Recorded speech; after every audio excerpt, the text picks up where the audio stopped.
بسم اللہ الرحمن الرحیم۔ السلام علیکم ورحمۃ اللہ وبرکاتہ۔ ایک بادشاہ اپنے ملک کو بڑے احسن طریقے سے چلا رہا تھا۔ رعایا اس سے بہت خوش تھی کیونکہ وہ رعایا کے حقوق کا بہت خیال رکھتا تھا۔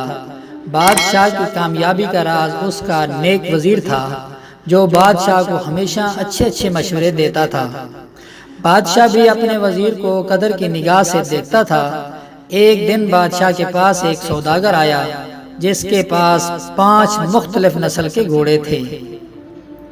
بادشاہ کو 5 گھوڑوں میں سے ایک سیاہ رنگ کا گھوڑا بہت پسند آیا، اور جب بادشاہ نے اسے پسند کر لیا تو سوداگر بھی اس گھوڑے کی بہت تعریفیں کرنے لگا کہ آپ نے سب سے اچھے گھوڑے کا انتخاب کیا ہے۔ وزیر کو سوداگر پر شک ہوا اور اس نے بادشاہ سے اجازت چاہی کہ مجھے گھوڑے کو چیک کرنا ہے۔ بادشاہ نے وزیر کو اجازت دے دی۔ جب وزیر نے گھوڑے پر سواری کی تو ٹھیک سے نہیں چل پایا۔ وزیر گھوڑے سے اترا اور اپنے تجربے سے کہا کہ گھوڑے کی کمر میں رسولی ہے۔ بادشاہ نے ایک جانوروں کے ماہر طبیب سے گھوڑے کو چیک کروایا تو واقعی گھوڑے کی کمر میں ایک رسولی تھی۔ بادشاہ کی نظروں میں وزیر کی عزت پہلے سے زیادہ ہو گئی۔ کچھ دنوں بعد ایک علاقے کے لوگ بادشاہ کی خدمت میں حاضر ہوئے اور کہنے لگے کہ ہماری ایک خواہش ہے کہ پاس کے میدان میں ایک مقابلے کا انعقاد کرایا جائے جس میں ملک بھر کے لوگ حصہ لیں گے۔ مقابلہ جیتنے والے آدمی کو آپ اپنے ہاتھوں سے انعام سے نوازیں گے۔ بادشاہ کو یہ تجویز بہت پسند آئی۔ تہوار کی ایک تاریخ مقرر کی گئی۔ اس تہوار میں دور دراز کے علاقوں سے لوگوں نے حصہ لیا۔ ان مقابلوں میں گھوڑ سواری، کشتی اور بھاگنے کے مقابلے شامل تھے۔ اس تہوار کے مہمان خصوصی خود بادشاہ تھے جس نے جیتنے والے لوگوں کو اپنے ہاتھ سے انعامات دیے۔ اس مقابلے کے کامیاب انعقاد کے بعد کچھ عورتیں بادشاہ کی خدمت میں حاضر ہوئیں۔ انہوں نے بادشاہ کی خدمت میں عرض کی کہ ہم عورتوں کو بھی مقابلہ دیکھنے کی اجازت دی جائے، کیونکہ جس دن مقابلہ ہوتا ہے اس دن ہم گھر میں اکیلی ہوتی ہیں اور کوئی بھی انجان شخص ہمیں نقصان پہنچا سکتا ہے۔ ہم عورتیں ہیں جسمانی طور پر کمزور، ہم ان کا مقابلہ نہیں کر سکتی۔ بادشاہ کو ان عورتوں کی یہ تجویز پسند آئی اور ان کو بھی تہوار دیکھنے کی اجازت دے دی۔ وزیر نے بادشاہ کے اس فیصلے کی مخالفت کی۔ وزیر نے کہا کہ اگر اجنبی عورتیں اور مرد ایک ہی جگہ جمع ہو گئے تو شر پھیلے گا، تاک جھاک کا سلسلہ جاری ہو جائے گا اور ایسے فسادات کا آغاز ہوگا جو کبھی ختم نہ ہو پائے گا۔ تہوار کے دن گھر کا ایک فرد گھر میں ہی ٹھہر جائے تو یہ مسئلہ حل ہو جائے گا۔ بادشاہ نے وزیر کی بات کو رد کرتے ہوئے عورتوں کی حمایت جاری رکھی۔ اگلے سال مرد اور عورتیں دونوں نے تہوار میں حصہ لیا۔ آنکھ کے زنا کا آغاز ہو چکا تھا، تاک جھاک کا سلسلہ جاری ہوا۔ بادشاہ نے ایک ایسی چیز کی بنیاد رکھ دی تھی جس کے نتائج سے وہ ناواقف تھا۔ دوسرے سال پھر مرد اور عورتیں مل کر تہوار میں شامل ہوئیں۔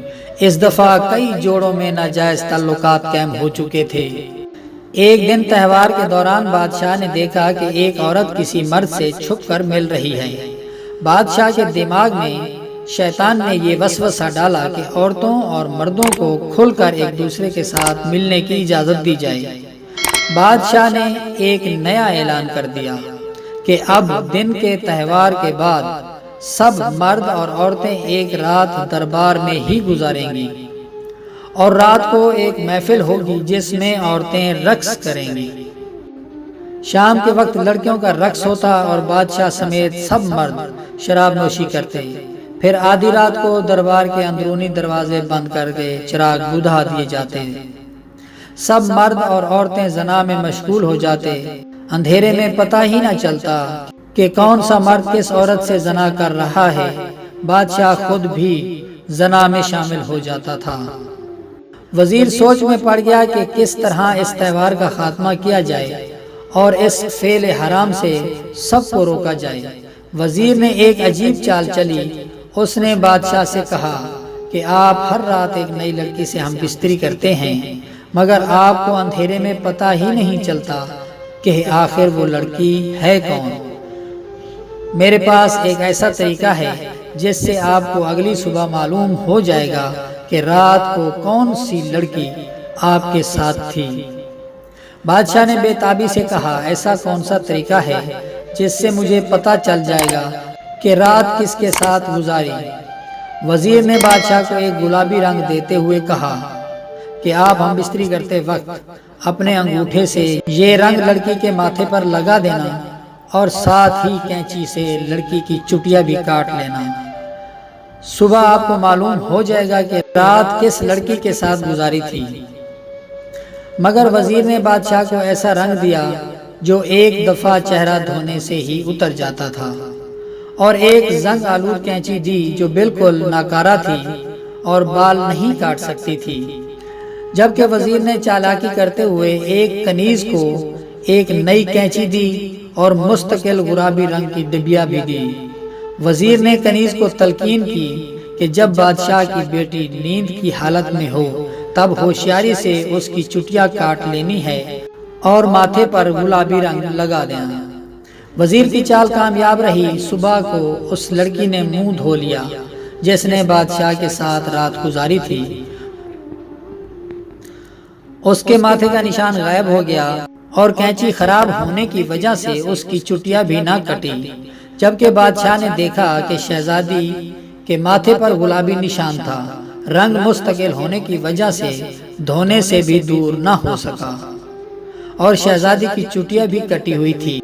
بادشاہ ملامت زدہ ہو کر رہ گیا، کیونکہ اسے یقین ہو گیا تھا کہ وہ اپنی بیٹی سے زنا کر بیٹھا ہے۔ بادشاہ اس صدمے کو برداشت نہ کر سکا، اسے اسی وقت دل کا دورہ پڑا اور وہ مر گیا۔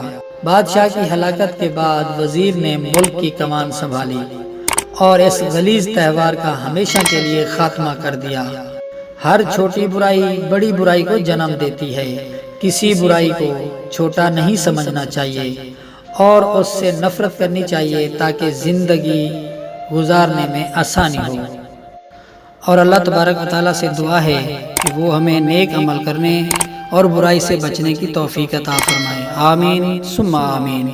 دوستو، آپ کے قیمتی وقت دینے کا بہت بہت شکریہ، اور آج کی اس ویڈیو کے بارے میں اپنی قیمتی رائے کا اظہار کمنٹس باکس میں ضرور کیجیے گا، اور میری حوصلہ افزائی کے لیے چینل کو سبسکرائب کرنا نہ بھولیے گا۔